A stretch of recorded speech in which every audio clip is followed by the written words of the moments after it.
Hello and welcome to Fin Time. This is Fin 5 जहां आपको मिलते हैं 5 बिगेस्ट फाइनेंशियल अपडेट्स रोजाना।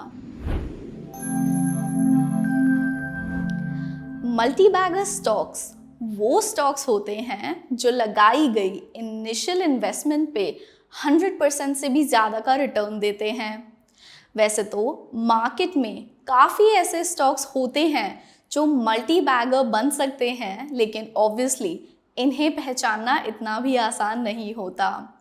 आज मैं आपको एक ऐसे स्टॉक के बारे में बताने वाली हूँ जो मल्टी बैगर है और जिसने पिछले 5 सालों में अपने स्टॉक होल्डर्स को 1700% से भी ज़्यादा का रिटर्न दिया है। इस स्टॉक का नाम है राघव प्रोडक्टिविटी एनहांसर्स।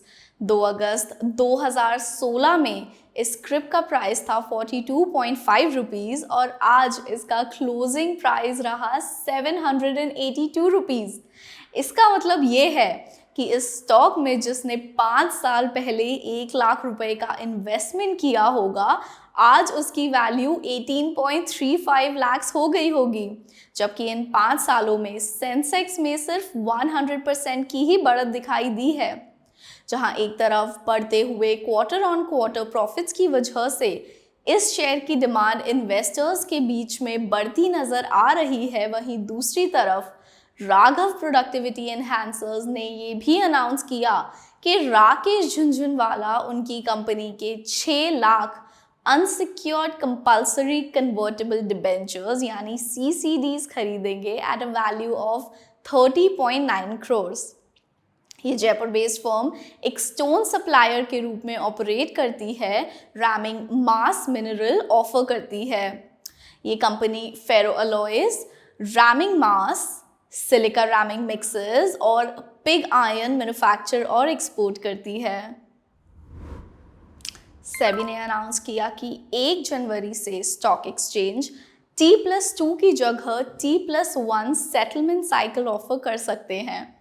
इसका मतलब ये है कि 1 जनवरी से स्टॉक एक्सचेंजेस जैसे कि BSE और NSE अपनी किसी या सारी स्क्रिप्ट्स पे T.1 का सेटलमेंट ऑफर कर सकते हैं 1 महीने का नोटिस देने के बाद, जिससे इन्वेस्टर्स के फंड्स रोल ओवर ज़्यादा तेज़ी से हो पाएंगे और स्टॉक्स बेच के आप अपने पैसे विड्रॉ भी T+1 सेटलमेंट के बाद कर पाएंगे। केन के CEO ने अनाउंस किया कि UK बेस्ड केन एनर्जी PLC ने इंडिया का $1 बिलियन का ऑफर एक्सेप्ट कर लिया है और इंडिया के अगेंस्ट दर्ज किए गए सारे केसेस वापस भी ले लेगी।